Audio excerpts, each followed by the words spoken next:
Hello, everyone. My name is Ana Martha Ayala, and I'd like to welcome you to my YouTube channel.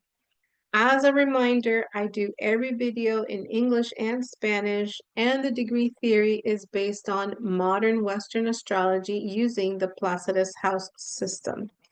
In today's video, I wanted to talk to you what the psychic indicators are in your natal chart. So we are going to be speaking about a few planets. Mercury, we are going to be speaking about Neptune, about Pluto, about Uranus, and about the moon. These are the planets that help with the different types of psychic abilities. And we also have the North Node and the South Node, but the nodes are not planets. They are just points of intersection in the ecliptic. All right, so what are your psychic abilities, right? Some of us have psychic abilities, and some of us are psychics, mediums, channelers, telepaths, um, etc. In other words, some of us can play the piano, and then some of us can, we're pianists. We can play a concerto, right? Some of us can sing and hold a tune, and then some of us are opera singers. So that's the difference. Those are the different levels of abilities that you have. There are different types of psychics as well. Some psychics, which are clairvoyant, which means to see, they deal mainly with the moon and Pluto. Pluto because it's the ruler of Scorpio. Clairaudience are psychics that hear, right? They involve the hearing, so it involves Mercury and Uranus. Now, Uranus is the higher octave of Mercury. That's why Uranus is in the picture. Clairsentience is feelings, a feeling that you get. So this involves the moon and Neptune. The moon is the intuition that you have. Telepaths or telepathy is the mental communication, and this involves Mercury, Neptune, and Uranus, because Uranus is the higher octave of Mercury. Mediums. Now, if you are a medium, then you have Neptune, Pluto, and the moon all interlinked together, right? In my opinion, and from what I have seen in clients' charts, there are three main planets. To me, the number one planet is the moon. The moon rules your intuition. You get things right away. You understand things right away. You get this feeling and you're not sure why you have that feeling, but there's something telling you that, something's up. And these feelings could be about a person or a place. Sometimes you go to a place and you feel like you've already been there, and yet in this lifetime you haven't. Neptune. Neptune, when just speaking about the psychic realm, right? It rules dreams, it rules the psyche, something invisible, religion, the divine, God, or creator, however you want to address the higher ups. Neptune rules the night, it rules to disappear, it rules secrecy, mysteries, everything that is hidden or in the shadows as well.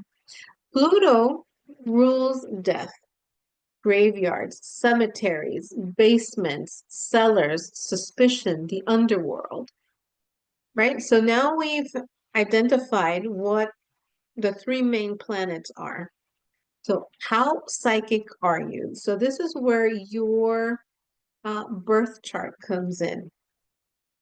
The most psychic signs are the water signs. And the water signs are Cancer, Scorpio, and Pisces. And unfortunately, these are the signs that have the most addictions. Uh, the more planets you have in a water sign, then the higher the ability, just so you know. And let me show you um, with this. You have Cancer, you have Scorpio, and you have Pisces, right? These are the water signs. Now, there are also the water houses, which is the fourth, the eighth, and the 12th.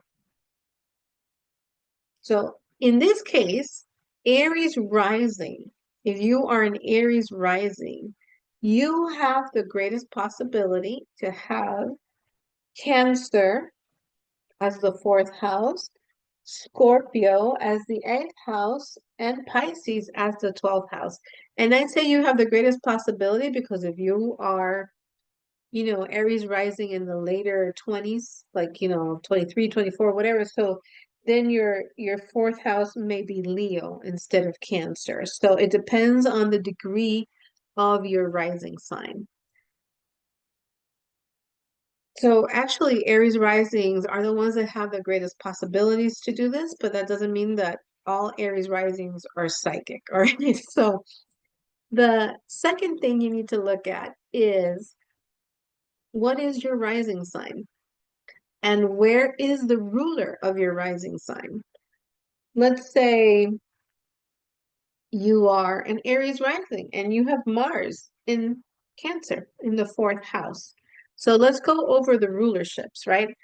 Aries is ruled by Mars, Taurus is ruled by Venus, Gemini is ruled by Mercury, Cancer is ruled by the moon, Leo is ruled by the sun, Virgo is ruled by Mercury, Libra is ruled by Venus, Scorpio is ruled by Pluto, Sagittarius is ruled by Jupiter, Capricorn is ruled by Saturn, Aquarius is ruled by Uranus, and Pisces is ruled by Neptune. All right, so where is your um and the ruler of your rising sign is your chart ruler, just so you know. What house is it in? Is it in the fourth, in the eighth, or the 12th? Right? Now, how many planets do you have in the first house? Do you have Neptune or Pluto in the first house? You get a little check. If you have obviously your chart ruler in any of the fourth, the eighth, or the 12th, you get a little check or a little point, right? Do you have the moon or the sun in the 12th house? If you do, then you should be on a spiritual path, right? There's a lot of combinations, so I'm just going to address a few of them, right? So again, how many planets do you have in the fourth, the eighth, and the 12th houses?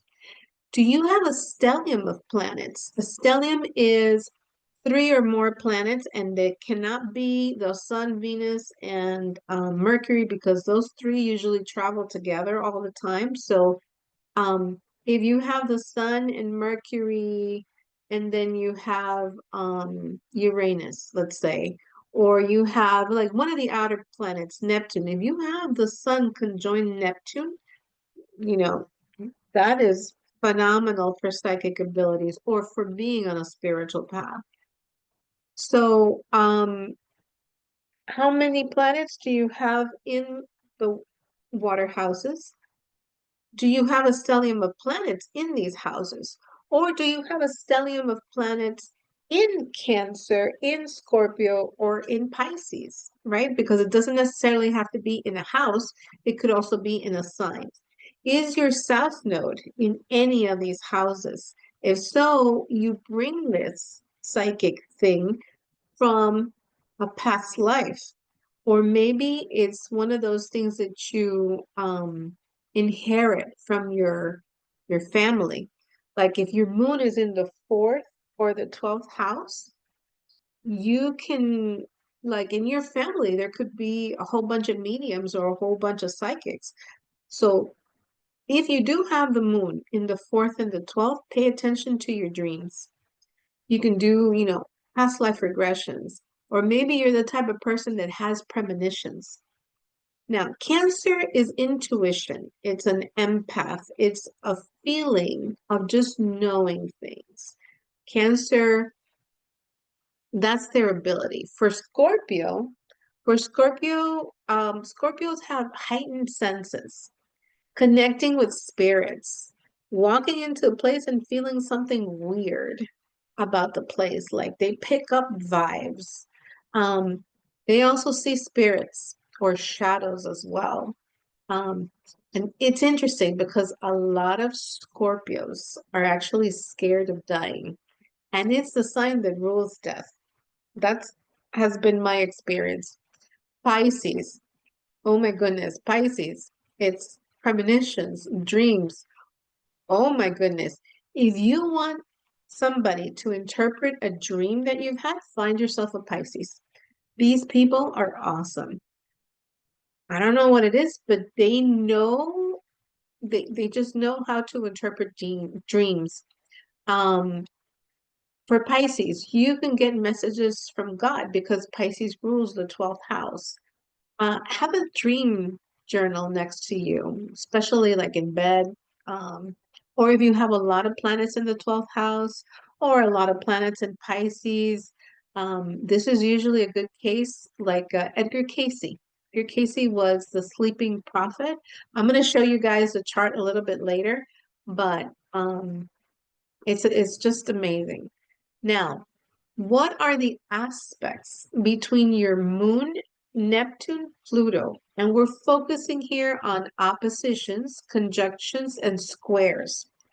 So, for those of you that don't are not that familiar with astrology, an opposition would be a cross.